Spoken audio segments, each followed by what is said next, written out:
তিন দিক ছেড়ে এবার আমাদেরকে সাগরে নামতে হবে। আমাদেরকে আজীবন শেখানো হয়েছে তিন দিক থেকে ঘেরা, এরপরে সাগর ডুবে মরবো। অথচ এই তিন দিক ঘেরার পরে এই সাগর যে আমার অপার সম্ভাবনা, আমার শক্তি, যেখান থেকে আমি দুনিয়াকে উন্মুক্ত করে বহু দেশে বিশ্বের সাথে মিলে যেতে পারি। যেই সাগরে আমেরিকার দরকার, যেই সাগর চায়নাকে দরকার, যেই সাগরে অ্যাক্সেস না পাওয়ার কারণে সেভেন সিস্টার্স বড় ক্রাইসিসে থাকে, আমি বরং ইন্ডিয়াকে বাধ্য করতে পারি, তুমি আমাকে হেল্প করলে তোমার অনেক টাকা আমি বাঁচাই দিব, সেভেন সিস্টার্স আমি পণ্য পরিবহন করতে দিব। এই স্ট্রেংথ আমাকে কোনোদিন জানতে দেওয়া হয় না, এটা তোমার পাঠ্য বইতে নাই। এবং আমি সব থেকে একাডেমিক অসততার কথা আজকে একটা বলে আমি শেষ করতে চাই। সেন্টার ফর পলিসি ডায়ালগ, এদের নাম বলতে আমার দ্বিধা নাই। যখন 2012-13 সালের দিকে বাংলাদেশে হাসিনা প্রথম ইন্ডিয়াকে ট্রানজিট দিতে শুরু করে, মানে ট্রানজিটের আলাপটা ওঠে, তখন বিএনপি থেকে শুরু করে আরো বিভিন্ন নাগরিক ফ্রম, মনে আছে আমার দেশের মাহমুদুর রহমান, উনি লং মার্চ নিয়ে গিয়েছিলেন পদ্মার পারে। তো এটা নিয়ে বড় হলো, তো ট্রানজিট দিলে কি উপকার হবে এটা নিয়ে সেন্টার ফর পলিসি ডায়ালগ ওনারা অনেক লম্বা লম্বা আলাপ দিলেন। আমার মনে আছে কোট আনকোট, আমি একদম ওরকমই বলতে পারবো, সম্ভবত তখন মশিউর রহমান অথবা গওহর রিজভী, দুইজনের একজন অর্থ উপদেষ্টা এবং অন্য একজন সম্ভবত ওনার রাজনৈতিক উপদেষ্টা হাসিনার।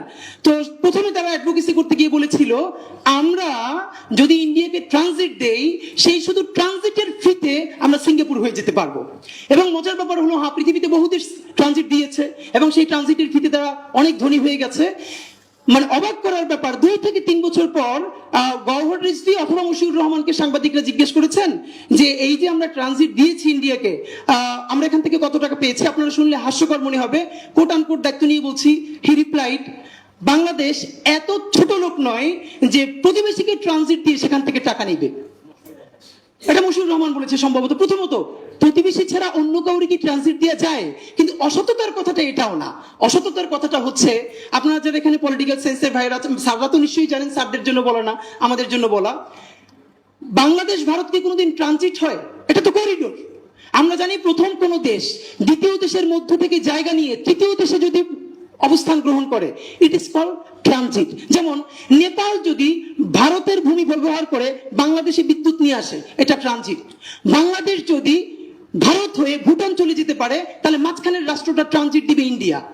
নেপাল এবং ভুটান গত বছরের পর বছর ধরে ইন্ডিয়ার কাছে ট্রানজিট চাচ্ছে, তারা বাংলাদেশে আসতে চায়, আমাদের চট্টগ্রাম সমুদ্র বন্দর থেকে ফ্যাসিলিটিস নিতে চায়। ইন্ডিয়া দিচ্ছে না, কারণ তার জন্য ক্রাইসিস আছে নাকি সিকিউরিটির। দুই পাশে দুইটা ছোট্ট দেশ, একটা বাংলাদেশ একটা নেপাল, সে কি ক্রাইসিস তৈরি করবে? অথচ ইন্ডিয়া বলছে কলকাতা থেকে মাল ঢুকে পুরো বাংলাদেশের বুক চিরে আবার ভারতে, মানে ত্রিপুরায় ঢুকবে। খেয়াল করবেন, ভারত বাংলাদেশের মধ্য থেকে আবার একটা দেশে ঢুকবে, তৃতীয় দেশে না, ভারতের মধ্যে ঢুকবে। এটাকে কোনোদিন ট্রানজিট বলেন, এটাকে বলে করিডোর। অথচ সেইটা শেখ হাসিনা শুধু দিয়েই দিল না, এটা নিয়ে কোনো মানে একাডেমিশিয়ানরা কথা বললো না। এবং ভয়াবহ হলো যে এটা করিডোর, সেটাকে তারা বারবার ট্রানজিট বললো।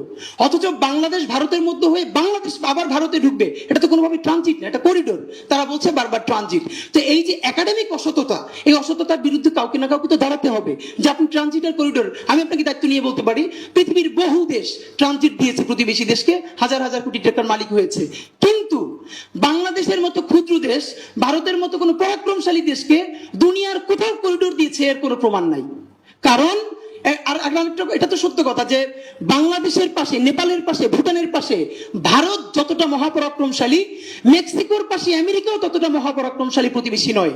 সুতরাং আমাদের কথা একটাই, এখানে শুধু লেখনী থেকে একটা বলে রিইমেজিন। ইয়েস, আমরা নতুন করে ভাবতে চাই যে আমার প্রতিবেশী ভারত, সে আমাকে বন্ধু না, মানে বন্ধু হতে চাই, মানে প্রভু না, সে আমার প্রতিবেশী হোক।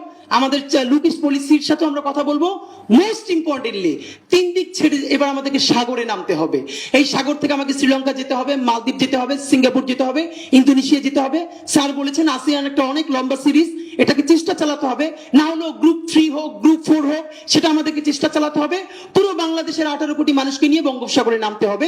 লাস্ট কথা হলো, ডক্টর ইউনূস সাহেব তিনি যে করিডোর কথা বলেছেন, মানবিক কারণে হোক, যে কারণে হোক, আমি অত্যন্ত মানে কোনো ধরনের দ্বিধা ছাড়া বলতে চাই, কোনো ধরনের পলিটিক্যাল স্টেক ছাড়া এই করিডোর দেওয়া যাবে না এবং যাবেই না। এর কারণ ডক্টর ইউনূস সাহেবের সাথে আর 10 জন আছেন, তাদের বাংলাদেশের জনগণের সাথে কোনো দায়বদ্ধতা নাই।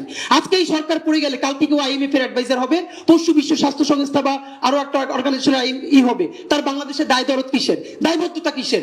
বিএনপির যত ভুল থাকুক, জামাত ইসলামের যত ভুল থাকুক, তারা পলিটিক্স করে করে এই দেশের, এই তার দরদটা আছে এবং তার দায়বদ্ধতা আছে। সুতরাং করিডোর অবশ্যই দিতে হবে, সেটা বিএনপিকে, জামাত ইসলামীকে, সবাইকে এনগেজ করে পলিটিক্যাল স্টেক হোল্ডারদেরকে সাথে নিয়ে তারপরে এই মুভ করতে হবে। আমরা বাংলাদেশের জনগণ জুলাই করেছি মানে আর একটা নতুন বিশ্বযুদ্ধের মধ্যে নিজেকে জড়িয়ে নেওয়ার জন্য নয়। বাংলাদেশ জিন্দাবাদ, ইনকিলাব জিন্দাবাদ।